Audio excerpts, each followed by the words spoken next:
झाला. कंडक्टरने आम्हाला नियमाने तिकीट दिलंच पाहिजे आणि कंडक्टरला आम्हाला तुंगतलं तिकीट आहे आम्हाला हे पण माहिती.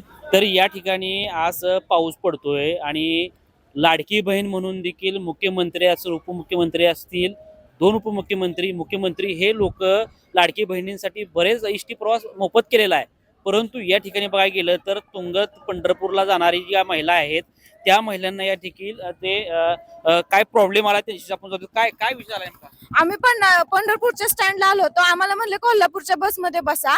आम्ही बसल्याच्या नंतर आम्हाला तुंगाचा स्टॉप घेत नाही म्हणले आणि आम्हाला अंबाबाईच्या पटांगणामध्ये निम्म्यामध्ये सोडून गेले आणि आम्ही जरा बोलल्याच्या नंतर आम्हाला म्हणतात तुम्ही बसत आमच्या बोकंडीवर बसताय का. ही बोलण्याची पद्धत आहे का कंडक्टरशी? सोलापूरला जाते, धाराशिवला जाते, मोहोळ घेते, पेनूर घेते, मग तुंगाचा स्टॉप का घेत नाही ती? आम्ही एवढं पण म्हणलं की त्यांना आम्हाला पेनूरचं तिकीट काढा, आम्हाला उतरावं तर उतरवत नाही म्हणले.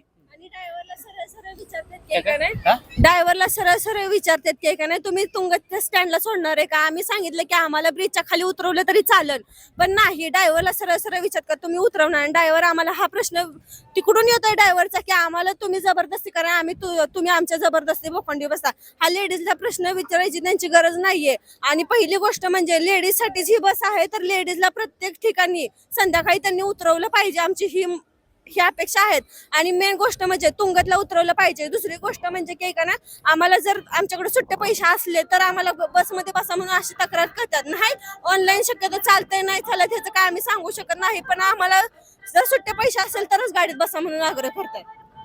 मोफत आणि एसटी मोफतचं काय माहिती नाही, पण आता तर आम्ही हाफ तिकीट देतात आम्हाला, पण हाफ तिकीट मध्ये सुद्धा आम्हाला सुट्टे पैसे असेल तर बसा म्हणतात.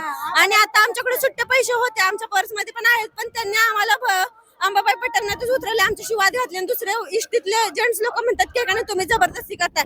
आम्ही जबरदस्ती करणार कारण ही सगळ्या बस आमच्यासाठीच येत्या. आम्ही बस का आग्रह करतोय तर आम्हाला संध्याकाळचा उशीर झाला होता, 8 वाजून गेल्या होत्या. आम्ही एवढं सुद्धा म्हणलं आम्हाला तिथं उतरवा, जास्त पिनोचं तिकीट घ्या ना, आम्हाला तिथं उतरवतं. ते सरळ सरळ त्यांना विचारतात. गाडीचा नंबर आहे आमच्याकडं, कोल्हापूर सोलापूर धाराशिव गाडी होती. किती जण होते तुम्ही? आम्ही 5 जण आहेत. एक लेडीज जी आहे ती गरोदर आहे, तिला पण उतरवले तिथं. आणि सरळ सरळ जबरदस्ती करतात की ही गाडी काय तिथं थांबत नाही. नाही आम्ही काय त्यांना बोललो नाही, पण ते सरळ सरळ आम्हाला म्हणतात की तुम्ही आमच्यावर जबरदस्ती करताय. अजून काय तर आम्ही काय भोकंडीवर बसताय तुम्ही जबरदस्ती आमच्या, आम्ही काय तिथं गाडी थांबवत नाही. तक्रार केली का तुम्ही आता? काय आम्ही तिथं सांगितलंय. काय बोलले ते? ते म्हणले आम्ही सकाळी आल्यानंतर ना आम्ही त्यांना साहेबांशी बोलून त्यांच्याशी संवाद करून. आणि मी एवढं पण म्हणलं की त्यांना आमची सोय झाली पाहिजे, कारण की तुंगतला खरंच गाड्या थांबत नाही सर. लेडीजची लय अपघात होती. आम्ही 11 वाजेपर्यंत इथं काढले, आम्ही घरनं बोलवतो, आम्ही पण जॉब करतो म्हणून आम्ही येतोय. आणि हे सगळं लाडकी बहीण जी आहे ती सगळं आहे ते आम्हाला मान्य आहे, पण ह्यांनी आमची गैरसोय नाही करायला पाहिजे. आम्हाला एवढंच बोलायचं. तुंगतला गाड्या थांबतात आणि कुठल्या थांबत नाहीत? अकलूज गाडी थांबते, कोल्हापूर पण बाकीचे थांबत नाही. आणि सगळ्या गाड्यांना स्टॉप आहे तुंगतचा, पण ती थांबत नाही. एका इष्टीनं आम्हाला खाली उतरवली, सुट्टे पैसे नाहीत म्हणून. ही पोरगी गौरवदार आहे. हा, आणि त्या सरला बी म्हणला कंडक्टर आमची पोरगी गौरवदार आहे, सोडा. जेंट्स असो किंवा लेडीज असो, कंडक्टर बसमध्ये चढूच देत नाहीत आणि तुंगतला तर नाहीच नाही बोलतात. तुंगतची बस म्हणल्यावर अधून मधून उतरवतात, नाहीतर इथून तर उतरवतात. ते पण नीट पण बोलत नाही, बेइज्जती करून उतरवतात. म्हणजे बस ही लेडीज साठी, पण लेडीजची अजिबात इज्जत करत नाही. आम्ही तुम्हाला पैसे देऊन तिकीट काढतो, पण तुम्ही आमची काहीच किंमत नसल्यासारखं ना, म्हणजे नाही का एखाद्याला फुकट चढवलं का तुम्ही चढवता आणि हे नाही का उपकार केल्यासारखं तुम्ही आम्हाला तुंगतचा स्टॉप घेता. आमच्याकडे सुट्टे पैसे असून सुद्धा तुम्ही आम्हाला भिकाऱ्यासारखं वागवता.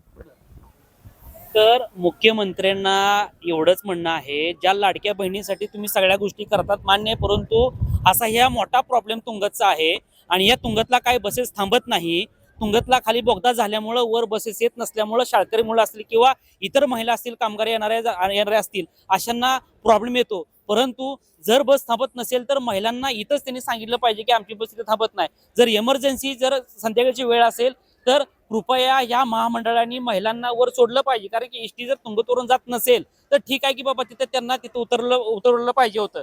परंतु या अशा ठिकाणी रात्री कमीत कमी 8:30 ते 9 वाजता जर ती एसटी त्या ठिकाणी महिलांना उतरवत असेल, आणि ह्या ठिकाणी बघायला गेलं तर एक महिला म्हणजे अशी ते दवाखान्यासाठी आली होती आणि दवाखान्यातून घरी जात असताना देखील या ठिकाणी त्यांना उतरण्यात आले. तर लवकरात लवकर ह्याच्यावरती कारवाई झाली पाहिजे आणि जो कुणी यांना अपशब्द महिलांना वापरलेला आहे त्याच्यावरती कारवाई होणं फार महत्वाची गोष्ट आहे असं वाटतं. आणि इथलं जे आगार प्रमुख आहे या आगार प्रमुखनी याच्यावरती तातडीने लक्ष दिलं पाहिजे. तुम्ही जावा. तर पाऊस येतोय, या महिलांनी जायचं कुठे मला सांगा. एवढ्या पावसामध्ये कुठं जाणार आहेत, तुंगतला काय करणार आहेत मला सांगा, कशा पोहोचणार आहेत लक्षात ठेवा.